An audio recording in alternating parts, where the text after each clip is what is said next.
Peter. Hello, everybody, and welcome to this year's Meet the Presenters series, which we're going to talk to all the presenters of the Irish Hypnotherapy Conference. And this time, the very first one, we have Donald Hamilton. Welcome, Donald. Good morning, good afternoon, whatever it is at the moment. Whatever Great. it is, yes, it's sun Yep. shining. We're all good. We're in daylight. It's good. So Donald is a friend of mine. I've known for quite a while, and Donald is an author, a coach, a hypnotist, a senior executive. He's also been a negotiator and a stand-up comedian. So there's a very wide, varied skill base in there. But anyway, Donald, if you don't mind, could you possibly tell our viewers a bit about yourself? Tell us all about you Yeah. and what drew you to hypnotherapy and how your understanding has approached over time. Well, thanks for that, Andy. It's great to be here. It's great to Oh. be presenting at the conference. As you mentioned, my background is a bit varied. I spent a large chunk of it as a lawyer in private practice and then in a large corporation. I've dropped out a couple of times. One time to teach water skiing in the Greek islands, Wow. and the other time I took the kids out of school. My wife and I travelled around the world with the kids for a year. I Wow. then came back and changed track, became a commercial director and professional negotiator, negotiations coach. Then, just before the pandemic, I was working with a large client and the contract ended and decided to change direction completely. And when I say completely, to move into hypnotherapy and NLP. In my corporate work, particularly in the negotiation side, I've been really interested in what made people react the way they did, why people took positions in negotiations, why they became intransigent about things, and realized that they followed patterns. And I thought, I'd love to find out more about this. Luckily, I got into what was a bundled course at the time because it was early days of hypnotherapy and NLP, and absolutely loved it. Unfortunately, there's a sadder side that just as it was starting, a close friend, family member took their own life. And I suddenly thought, if I could help one family going through what we went through, then I've done more good in the world in that than I had in anything in my corporate life. So that drew me to it a bit, although to be fair, it's not something that I've actually stuck with longer term the way I thought I would. Hmm. But I retrained. I started to grow it as a private practice, almost like the general store. I didn't particularly have a niche. I could have said anxiety, but just about everything boiled down to anxiety. Yeah. I, but then I started talking to executives, and they said, "But you've got such a wealth of experience of the corporate world of what makes executives successful." Because I was fairly senior in the companies I worked for, and how to do something about it side with the hypnotherapy and the NLP. If you could combine the two of these, that would be really powerful. And I Yeah. thought, yeah, I've thought about that. Hmm. So I've developed an outline, put it together, and uh, somebody I knew through a mutual friend, I was telling him what I was doing. He's, well, I'm CEO of a company. We run a franchise business. We've just got a new executive team. They're quite good at the skills they have. They're in the point skills for the department they've come from, but they don't really know how to act at a management level. And they're all a bit nervous. They've all got imposter syndrome. They're all anxious about, are they good enough? Can you come in and do something with them? So I went in and yeah, almost as an experiment, as a proof of concept, ran the course, and feedback was fantastic. Invited me back for a second day, then invited me back for a second session. And I was talking to him last weekend actually, and he said the team still want to know when you're coming back. They're even at the stage they don't even mind what you're talking about; they just want you to come back. And but that made me think, yes, there's definitely something in this. So since then, I've been developing it. It's, I'll be honest, it's not an easy sell. It's one of the things that I'll be talking about at the conference is, how do you go over the blockers? How do you find the buyers? How do you get over the corporate blockers? And particularly if you want to include hypnosis in it, because most corporates go hypnosis, get that woo-woo behind me. Yep.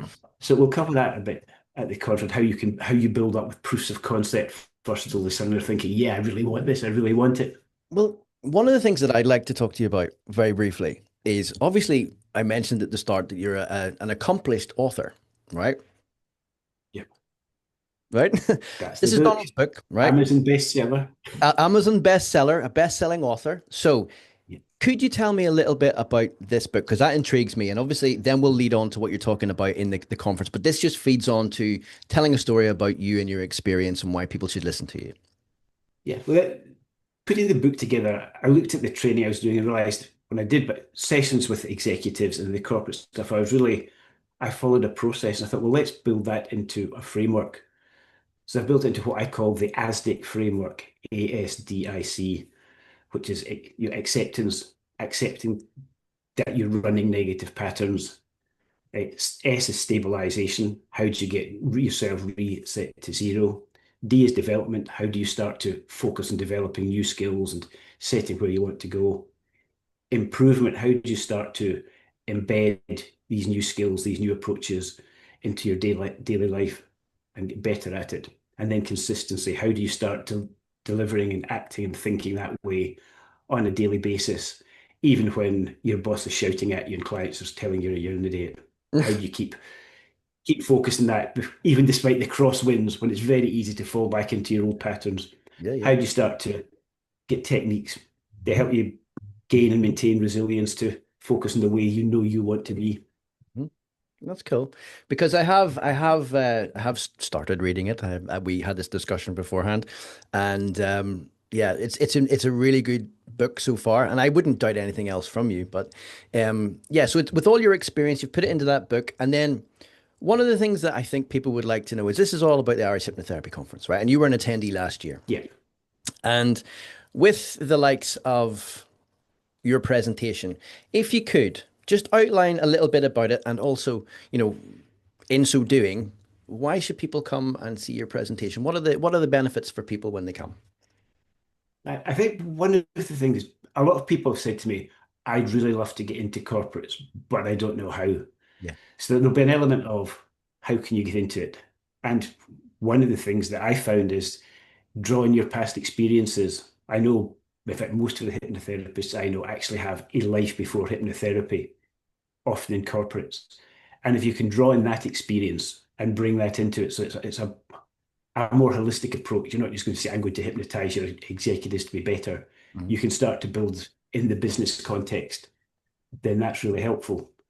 So talk about that. We'll talk about how can you approach it, because I think there are three ways that people do approach it. One is to do short, sharp sessions, maybe an hour.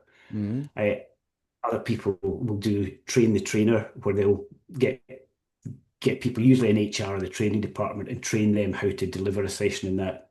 Others, what I do a series of courses, anything from a half day to 2 days. And the longer the course goes on, the more I bring in stuff from my previous life. So if I did the full 2 days, I finish off with the sessions on negotiations, because there's threads that run through it. Like most of your life is following a pattern, because your brain's a pattern recognition device, whether you like the pattern or not. But there's things you can do about it to change them and to harness them and develop better patterns.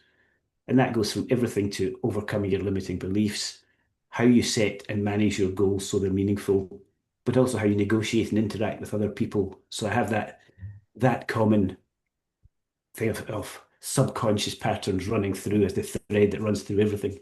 Yeah. And I suppose, you and I have talked about this in the past, and whenever people are attending, you mentioned it, and I have had experience of this myself, but whenever you use the hypnosis word, it is instant Yes. roadblock. Now, I've come from a sales background. I've come from, doing all that and training my background and things like that, but it is hard to get in, even not using that. Will your presentation go into detail about, well, you mentioned it briefly, but if you were to give people a little nugget about how you approach people, what would be the first thing you would say to people? Obviously, without giving away your whole presentation, but you know, little snippets that people can learn and learn more about when they come and see you. What would be a go-to way of approaching a business? I think that, yes, you put hypnosis out there. I don't put it out front and said, I gradually build up to it. And it's always fully with consent. If the person who's organizing the conference says, I don't want you to hypnotize people, then I won't. But we use some NLP techniques, use some guided visualizations that Ah, may look very like hypnosis. yes. Yes, it's all about the packaging, I suppose. But no, that's cool. So yes, you are going to be with us this year coming, and I look very much forward to being at your presentation, and I'm sure other people will as well. But what would you say to people who were thinking about attending the Irish Hypnotherapy Conference? What would be your go-to reasons for people to come and see to come and come to the conference, and obviously ultimately you, but why would people come to the conference? What's a good reason to?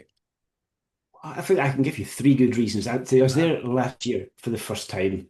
The first was just the people you meet. You meet such a breadth of people from not just Ireland, the UK, from around Europe, from around the world, yeah, who've got different perspectives, different experiences. It's fantastic. The second is the content and the knowledge you get there. It genuinely opens your eyes to things that you hadn't thought of.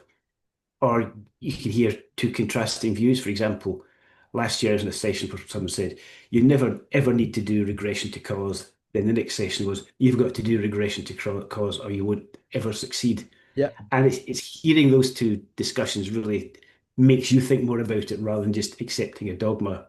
yeah, And the third thing is the social aspect. yeah. The crack is fantastic. Mhm. From meeting people in the bar to some of the world's greatest stage hypnotists just doing impromptu work in the lobby is just unbelievable to watch and to be part of. Yeah, yeah. No, I mean, that's good. No, it was a pleasure to have you there. Obviously, we've known each other for a good while, and it was great to see you over there. And I look forward to seeing your presentation next year. good. I'm looking Right. forward to it very much indeed. Yes, so am I. And thank you so much for your time. And I would encourage everyone to go and see Donald's presentation. Yeah, come along. Yeah. Have a good day. Thanks, guys. Okay.